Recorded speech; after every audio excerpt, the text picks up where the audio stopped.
I haven't talked much about this, but I want to include it in the trading blueprint series because it's something that have been incorporating along with my trend following strategy and trend following momentum strategy, actually. Or we could call it momentum trend following strategy, whatever. I haven't thought of a name for it yet. But so far, it's called the MTF strategy, momentum trend following strategy. We'll call it that for now. But there's another strategy I've been using since that I've honestly been working on when I was working on that strategy as well back around a year ago, a little over a year ago. But it's really, really hard to explain how to trade it because it's very, very discretionary based, the entries and exits. But I've been trying to, the past few weeks, hone down on that strategy and look for entries and exits and be able to define it. But yeah, so we're going to kind of go over that in this video about how to incorporate that momentum strategy. Now, it's very similar to my momentum trend following strategy. The only difference is instead of focusing so much on trend and a little bit on momentum for my entry, the main priority here is trend. Main priority here is momentum, and trend is kind of a secondary that like backs it up. All right, let me take a quick little water break because I'm sick and this sore throat and runny nose is not helping at all.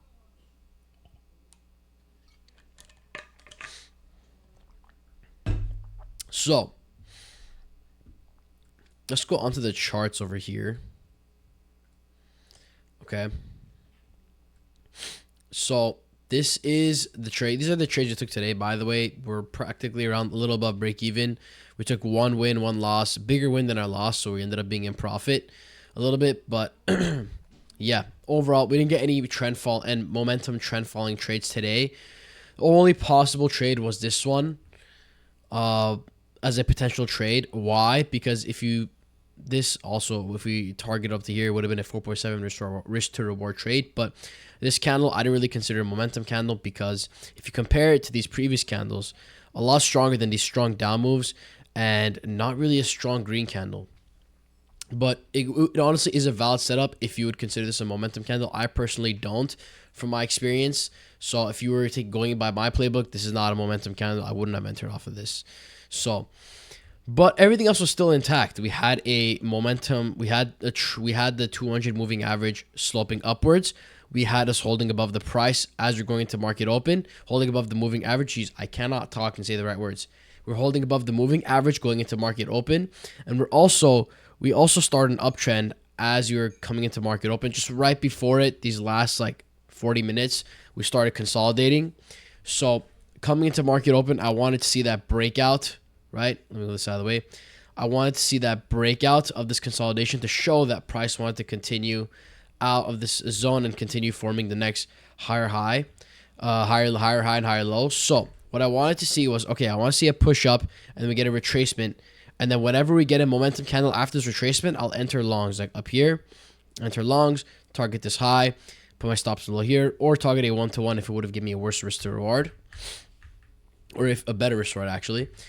But we didn't get that. We got a straight momentum dumpy. Now, I'll go over how they took these two trades in a second. Let me just recap the day, just so those of you are keeping along with the blueprint and are using my strategy, you know how to implement it live in the market if you're still not in the Discord and watching me trade live and talk about my strategy and my thought process live.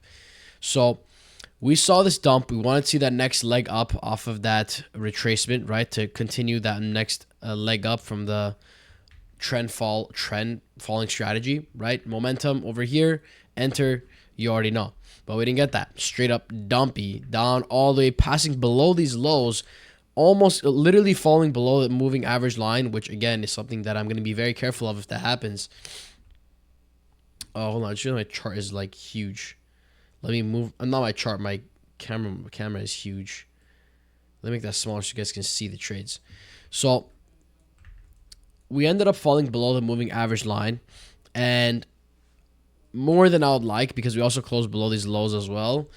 Fell below these lows, which is a potential sign that price wants to initiate a downtrend or at least stop an uptrend. Okay, we don't have a seller stepped in, pushed the price lower than normally what the buyers push when the buyers push up. So it's a sign that sellers are starting to come inside and start to build some aggression and push the price lower.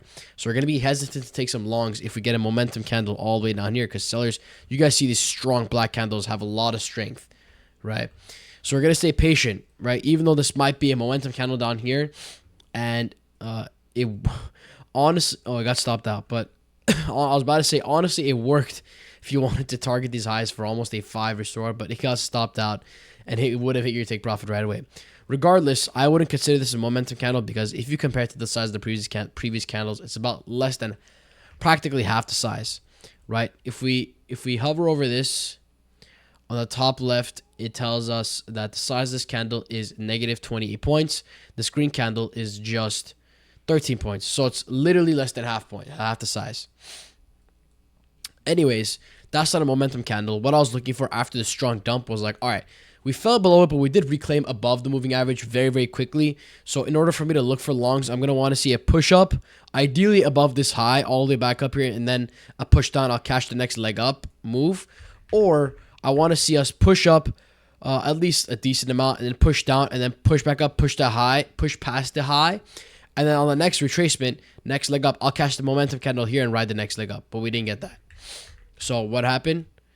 Actually, we did kind of get that, but we'll dive into deeper why I didn't take a trade. So we got that push up, not as strong as I wanted. Did a pullback, broke past these highs, this previous high, came down and retraced back down to here. Now I'm looking for a momentum candle to enter off this and ride this the next leg up.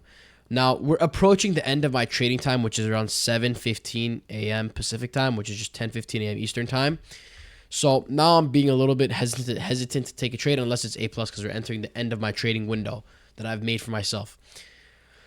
So we get that retracement a little stronger than my liking. Why? Because we break past these lows, right? A little too strong of a retracement of my liking.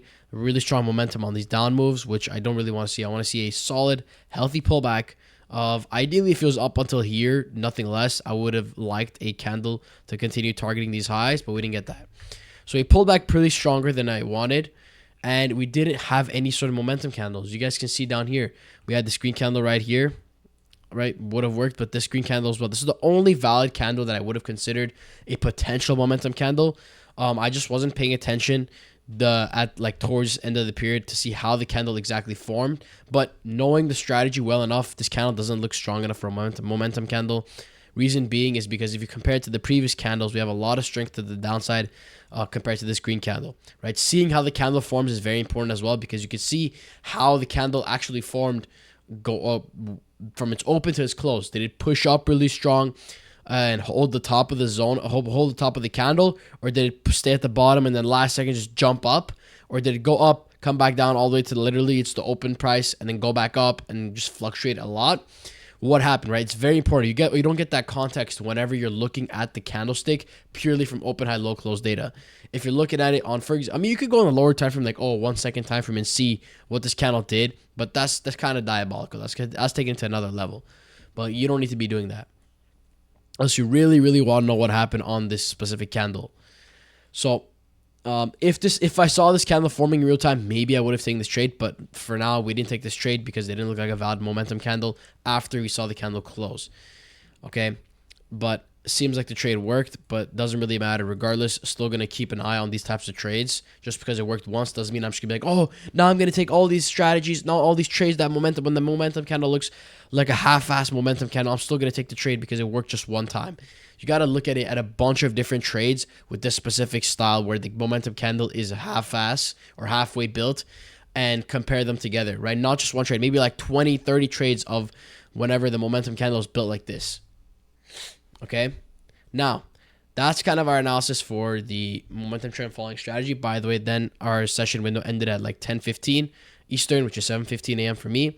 And we were done trading on this day. Okay, now how do we actually make money on this day? Let's go over it. This is the main part of this video. I don't know if it'll be that long because there's not much to explain. If you guys already are keeping up with my previous strategy, it's going to literally work the same way. Just instead of relying on trend as much, now we're relying on momentum. Because now the idea of this strategy, it's a scalping strategy. I'll call this my momentum scalping strategy. The MS strategy, momentum scalps. So what you're going to want to look for is mainly where is the momentum right now? Okay, first, of course, we're going to want to know the trend. Are we bullish or bearish on the very, very recent price action? So here, broke out. I would consider this bullish along with the 200 moving average above. Same kind of way we determine trend on the other strategy. We do it on this strategy. And then after we've kind of figured out the trend where we're at, and if you guys don't know how to identify trend, be sure to check out my trends video back on my day 4. I don't remember. I think it's day 4 or day 5. I'll talk about trends and how to identify them. So check that out. That's going to help identify these scenarios where you need to know the bias for the day. Then once you kind of identify, okay, we're doing an uptrend, we are doing a downtrend, what's next? Now, we want to see not just a retracement and a momentum candle in the direction of the trend, like the other strategy. We don't really care about retracement, blah, blah, blah. We want to see strong momentum pick up in one direction, okay? For example, in this case, when we had this uptrend move, this is kind of a bad example because it's against the trend. But like I said earlier, the strategy relies a lot more on momentum than trend. So if we have momentum against the trend, I'm still going to probably take the trade if the momentum is really strong, because momentum still has strength in one direction. And because we're scalping very, very small moves and we're in and out within 5 seconds up to like 30 seconds max, doesn't really matter if we're aligning with the trend because it's just a literal one candle move, which is 30-second time frame, by the way, which is what I'm scalping on. And that's what I take my momentum scalps on and my momentum trend following trade on. Once we identify momentum is picking up on one direction, we're going to want to, first, it can't be just half-ass momentum. We want to see like clear momentum, not just one candle, not just maybe even 2 candles. Ideally like 2 strong ones or 3 at the minimum. And then you're going to want to take a trade on the next candle. The way I envision is that you want to trade on the next candle, expecting that the next candle is also going to have momentum, because the candles prior have shown that we have a lot of strength in one direction. Again, why is it a lot of strength? Because if we look at the candles, strong bearish movement without much of any wicks. We don't have any wicks on this candle. Very, very little bit at the bottom here. Next candle that formed, we had a strong body to the downside. No up wicks, no down wicks. Strong, just selling pressure. So next candle, I'm going to try a trade out to see if this candle is potentially going to be a momentum candle and continue this type of momentum, this type of strength. So what I'm going to do is the way I go about approaching the system, right? The rules are very discretionary about the strategy. The entries and exits aren't clearly defined about, oh, candle closure, this, that.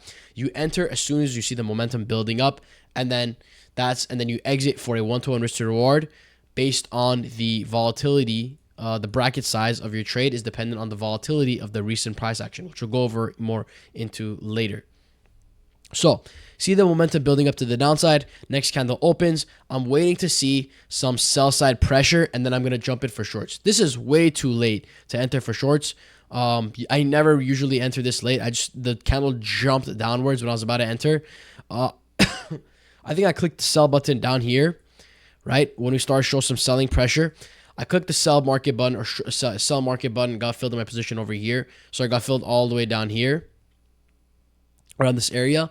But what you want to see right before entering is, first of all, you have the momentum. And then when the candle opens, you want to see some selling pressure build up. Because sometimes this next candle might open and it might just straight up just start pumping up. Right? It might straight up just start pumping up. But whenever you see the candle opening and you see very, very little pressure from the buyers and just straight like immediately starts going into the sell side very, very quickly, and it's holding down the sell side of the bottom side of the candle and building like literally lower lows of the candle very, very quickly, you're going to want to jump in with your entry at the like near the open of the candle.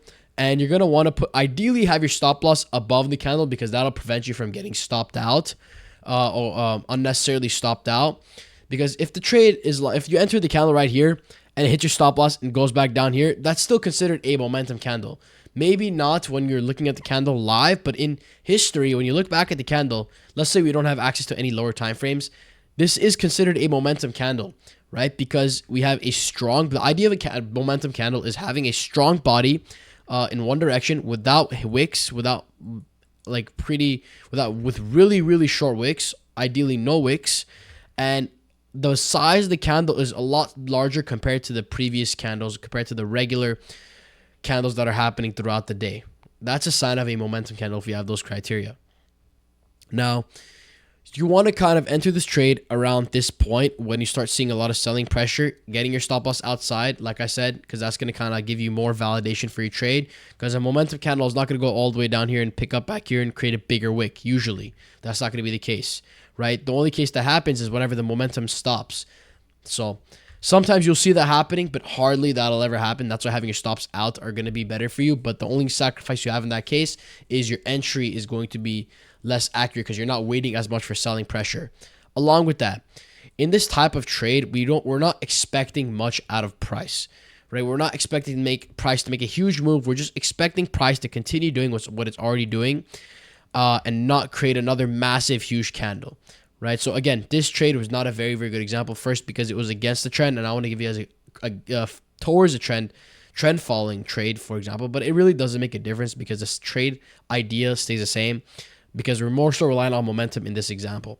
So normally I enter my trades at around here. So if let's say we're in this trade, what we're gonna want to do is after we enter our trade, we're gonna want to know how far do we set our stop loss and take profit, right? I place my stop loss and take profit anywhere from 4 points up to 12 points, right? Anywhere from 4 to 12 points. I have a bracket order automatically set for based by 1 point increments from 4 points to 12 points of a 1-to-1 risk to reward ratio. Okay, so looking at the chart over here, we entered down here. We had an 11-point stop loss and 11-point take profit. How did I determine that? Now, that's the next question you're going to need to answer. So we're going to pop up. I don't really use it anymore because I kind of understood the volatility of the market, volatility of the candles and what they look like. But you're going to want to, hold on, I think it's going to open up a lot of indicators. We're just going to drag these down for now.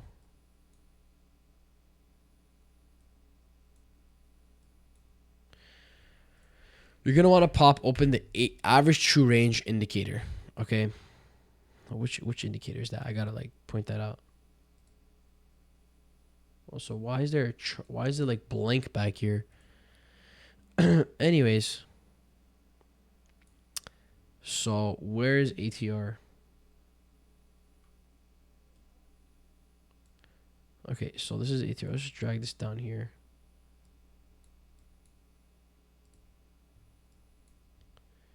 So this is ATR.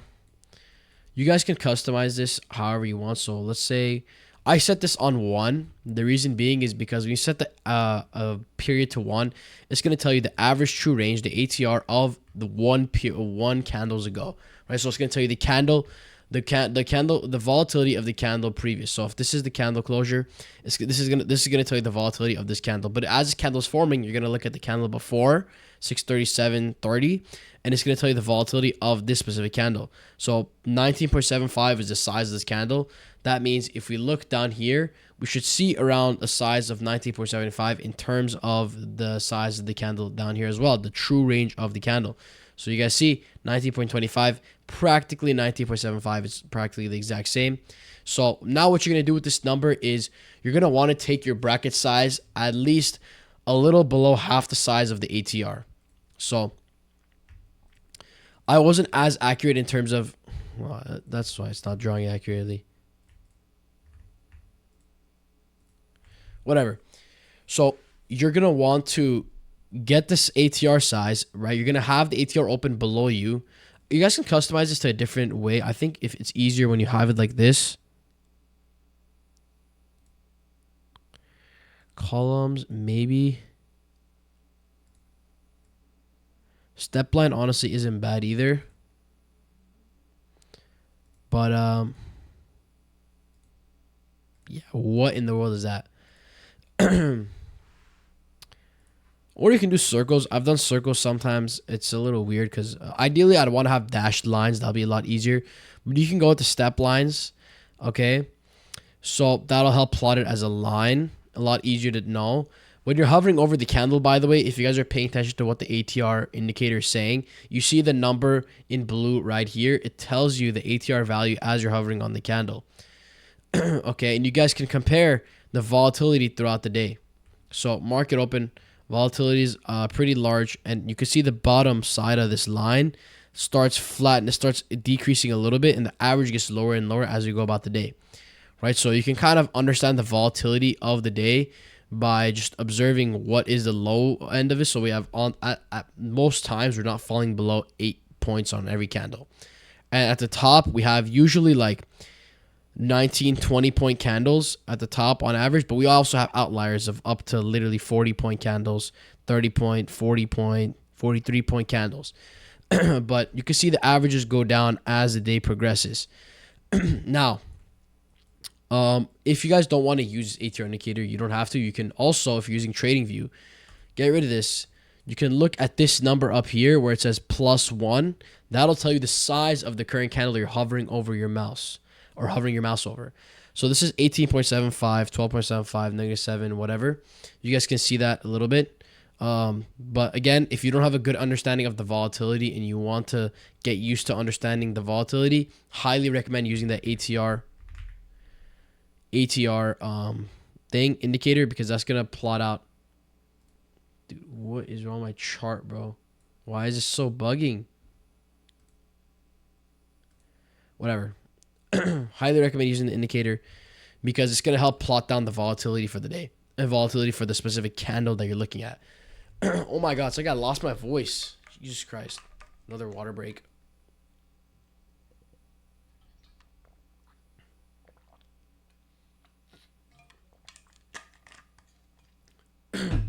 So after you distinguish the volatility, the ATR of the candle, you're gonna try to set your bracket size to around half the size of the previous candle. Okay, if you get a good entry, maybe you can extend out your ATR, but if you get a bad entry, maybe you might want to take a shorter ATR. But you got to remember, if you have a shorter ATR bracket size, ATR bracket size, then you're going to have a tighter stop loss, which is going to be higher likelihood you're getting stopped out. Because if you get a bad order, you get filled right here and you have a 6 point to 6 point TP to stop loss, there's a higher likelihood of you getting stopped out. So I like to kind of look at the volatility, understand. I don't really pay attention to this number up here anymore, but when I was learning the strategy for the first few months of building it and testing it, I was highly focused on the ATR indicator, understanding the volatility of the days, and paying attention to this number over here instead if I didn't look at the volatility on the ATR. Because those tell you the same things. It's just the ATR plots it for all the candles. This just tells you whatever you're hovering on. So getting a good understanding of the volatility using the ATR and this number up here. So take around half the size of the actual ATR of the previous candle or the recent price action with the momentum.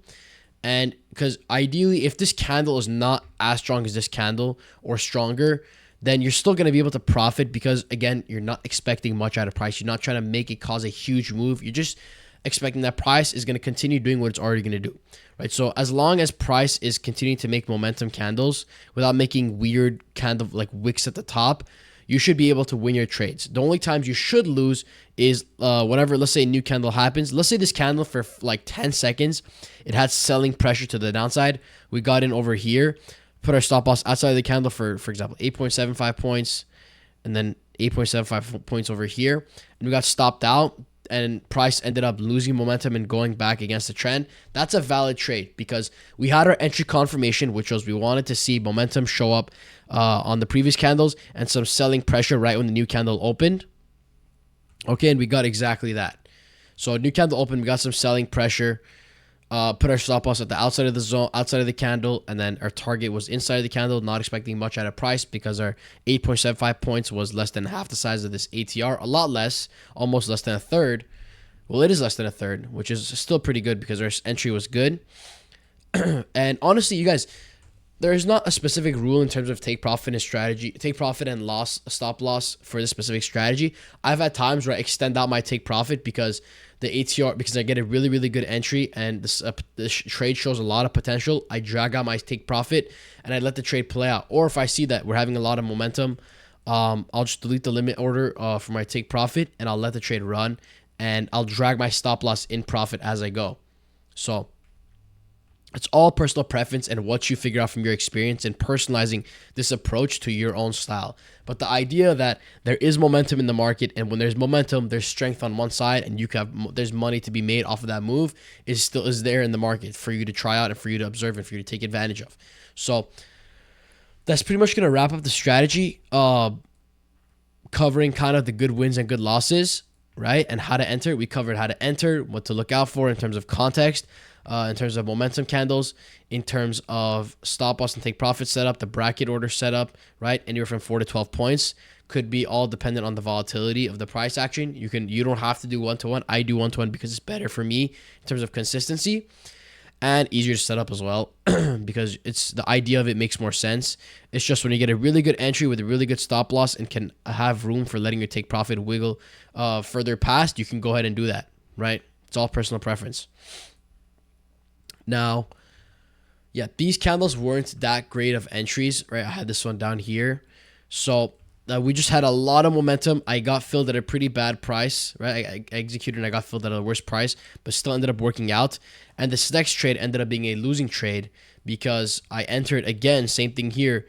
This one didn't really fill me bad. I just rushed in to enter my trade. And you see how that bad habit ended up stabbing me in the foot and playing against me because I ended up entering a little late. My stop loss was inside of the candle. Ideally, you want our stop loss outside of the candle. That's going to be very, very handy. Again, because why? When the candle already formed a strong selling pressure and then it comes back up and then pushes past the high of the wick, it's going to create an even bigger wick if it ends up coming back down. Or even it's going to make a big upper green body if it closes upwards. And that's all going to show a sign that momentum is not there anymore. And that's going to be a valid loss. Okay. But as long as we have candles like these, you shouldn't expect to lose your trades. You should be winning your trades when you have candles like that. So entry was a little bit late. Stop losses were also a little tight, but I didn't want to leave too much room because we already had a lot of momentum, and I didn't expect this momentum to be as lived any longer. I expected it to be short-lived, so I had a tighter stop loss and take profit ratio. Along with that, I also had a bad entry, so like I said earlier, I had a tighter stop loss and take profit because my entry was further down. I didn't, right? We already moved, let me see. We already moved 12 points down practically from the start of the candle. So 8 points, that's 20 points move from the start of the candle, right? This whole candle itself is 33-point move. But again, we're expecting the price to have around at least half the size of the momentum that the previous candle has, right? So that's why I sized down to 8 candles, ended up hitting stop loss, and still ended up going to try to take profit after and formed another momentum candle. So this shouldn't have been a losing trade. This was a loss in terms of, this was a bad loss in terms of my execution, right? Went back, looked over my trade, reflected. Now I'm telling it to you guys as a form of journaling for myself because I already recap my trades every day in the Discord. So you guys can see my thought process and how I use my trade. That voice check was crazy. My God, I can't wait to not be sick anymore. My voice is going to be back. I can talk normally, film better YouTube videos. Let me take another water break.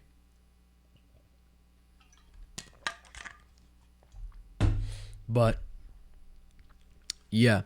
So, that's going to be execution error on my end. So, as long as I know what I did wrong and reflected, I know my rules, and I come back stronger, and I minimize these user errors and execution errors, that's how we're going to maximize our profitability, right? We want to minimize as many execution and user errors as we can, right? We ended up being green 145 on the day, 1 green, 1 loss. And that's going to pretty much wrap up the momentum scalping strategy, right? So use a strategy, use the framework of momentum, and honestly, trend following and scalping to your advantage, right? Add it to your playbook because it's very, very helpful taking trades based on momentum. It's been my bread and butter for the past 2 years. I've been always in favor of trading with the trend. And the past 2.5 years, I started to realize momentum is my thing. And the past 2 years, I started incorporating more so momentum. The past year and a half, I started incorporating more so momentum into my strategies, right? In a way that I can trade off of them. And after building a few strategies and testing stuff out, I finally found one that works for me long term. And I'm going to keep using it until it stops working. So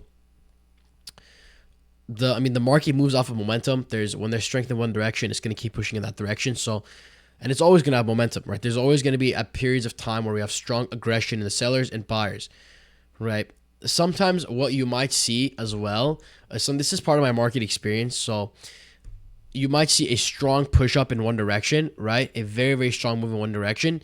And then out of nowhere, you're going to see the candle slow down a little bit, die down a little bit. And you'll see strong selling pressure, for example, to the downside at once. And that's another type of move you can profit off of because it's almost like, I don't know what the term they call it. I think it's like a short squeeze, but it's essentially whenever the like buyers, or it's just there's so much buyers have been exhausted from pushing the price up. We're way overextended. Now it's just a burst of sellers just like kind of influencing each other, spiraling downhill. They just sell the entire market, and that's another type of move you guys can take advantage of using the momentum trend following strategy. Getting a good entry on that and riding a solid momentum move can be also very profitable as well. So test out the framework on for you guys yourself. Try out the strategy. It's a lot more experience based. It's not just straight up, oh, draw this line. As soon as price moves past this line, you enter.